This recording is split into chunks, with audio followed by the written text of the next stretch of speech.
Team 6. Good morning, all. Good morning. Today, our team from Trader Joe's is here to talk about our program, Meals Delivered on Wheels. And we partner with local Dallas area shelters. Okay, so I'm the person in charge for planning daily meals for my family. That's not a particularly challenging job for me. Why? Because I have plenty of resources at my disposal. I don't have to worry about where my food is coming or where my groceries are coming from. I want to draw your attention to this monthly calendar. Look at this as a monthly meal planner for the month of March. Look at that one word, starve, that stands out. Starve on the 11th. Starve on the 27th. Can you imagine being that mom or the dad trying to plan that meal for your family when you know you don't have the money or any resources? You have no idea where your next meal is coming from for today or for tomorrow. Unfortunately, this is a reality for our fellow citizens right here in Dallas. Hiding in the shadows of this beautiful, rich city, there are people, families, and individuals for whom starving or going to bed hungry is an only option. But at the same time, we have many charitable institutions, shelters that team up with our corporation and many others and try to make this a community effort, raising this issue in the limelight to make sure no child, no family ever goes hungry in our city of Dallas. Now with this, I'm going to hand it over to Sahil, who's going to talk more about our corporation, Trader Joe's. So, as Archana said, we are Trader Joe's. There are 3 Trader Joe's locations in DFW, south of Northwest Highway. How many of y'all have been to a Trader Joe's before? So quite a few y'all have been, okay. How many of y'all have breakfast every morning? How many have lunch, or at least know where your next meal is coming from? Okay. So Trader Joe's, just keep that in mind. Trader Joe's, we're going to be the ones staffing, and then we're going to have food trucks supplied by volunteers. Now, go back to that question. How many of y'all feel on maybe a daily basis where you can, still eat some more food and you still feel hungry while you're in class? I mean, I know I do. I go eating a pizza and I'll still be like, you know one. There are 580 people, or 580,000 people in the whole U.S. that feel what we feel, but on a scale of 10. I mean, they literally don't know where their food's coming from, and that's really sad. Out of that many people, there is 19,000 in the state of Texas alone that go 30 or more days without knowing where their next meal is coming from.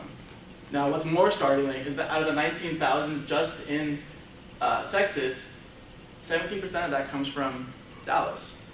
3,000 people in Dallas approximately go every single day without knowing where their meal's coming from. They go, 30 days on end without having breakfast, lunch, dinner, and a quarter of those are kids. And I think everyone knows that eating meals, especially breakfast, is one of the most important things for your brain. You gotta have nutrition. You gotta supply your brain with the correct nutritions and gasoline almost. It's what drives a car, and that's what our body needs. And how do you learn? How do you go to school? How do you even walk upstairs without having food? I go 2 days without having food and I'll feel like I'll die. And it's really true.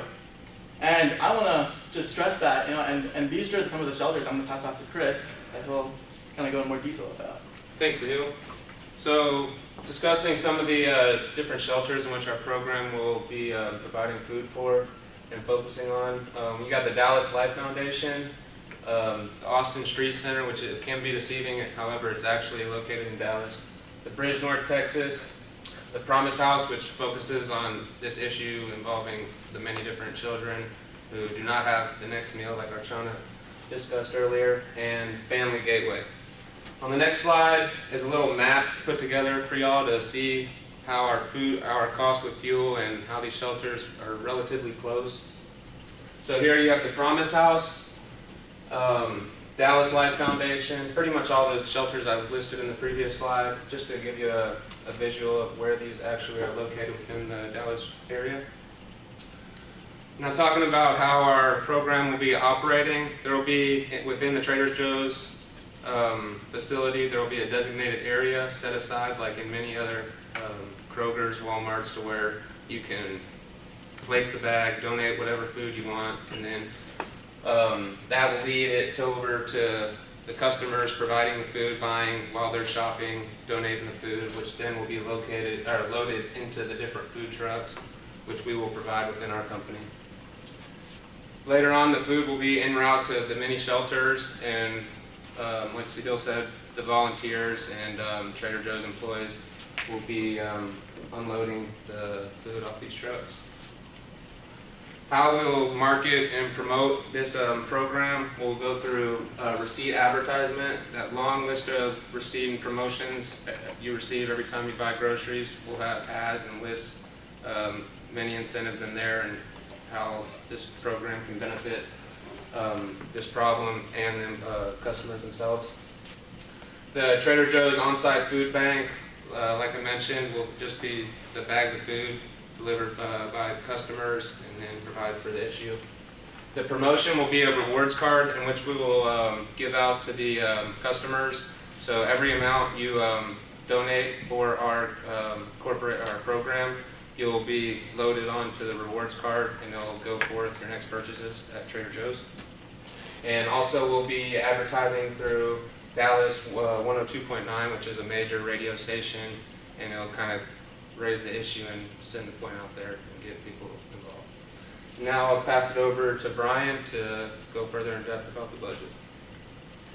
Okay, so before I begin with our budget, I would like to point out that since this is a continual need, this budget is made with the idea that this will go for 1 year at the very least. We will need a truck, obviously, in order to deliver the food and gas and insurance for it, which we estimate will be around $25,000.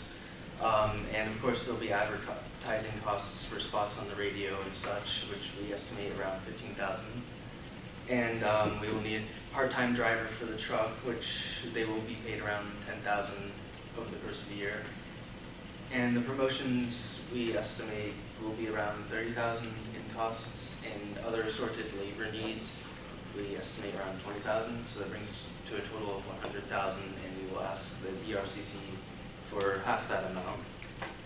And a short recap, we've gone over the problem, which is homelessness, obviously, and how and who we are going to help, as well as how we intend to market and promote this in the future in the budget. And before I open this to questions, I would like to remind everyone that just because we cannot help every single person does not mean that we should try to help the people who we can help. And I would like to open it up to questions now.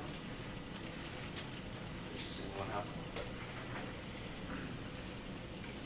Okay, you said the labor cost was $20,000. What labor costs are there besides the truck driver? So we're expecting to staff this with our own employees, and we all obviously have to pay them, and so that would probably be like loading the truck and organizing the actual collection of food. It's especially for loading and unloading the supplies from the truck. Because the food will be put into these baskets at Trader Joe's for donations, but it's our job or our staff's job to go into them and organize them and to allocate them to the different shelters. And then once we get them to the shelters, that putting them on the truck, putting them off the truck, bringing them in, that's all labor that we have to account for. Any other questions? Yes. Are you guys dead set on having labor, or would you guys be willing to budget to have maybe half of it be volunteers, or If volunteers want to volunteer, it's a very good question. You said that would we be dead set on having just labor workers doing the labor, and no, if volunteers would like to volunteer, then that's the whole purpose of having volunteers. So yes, we would be completely okay with that. That'd be perfect. Thank you, Team 6.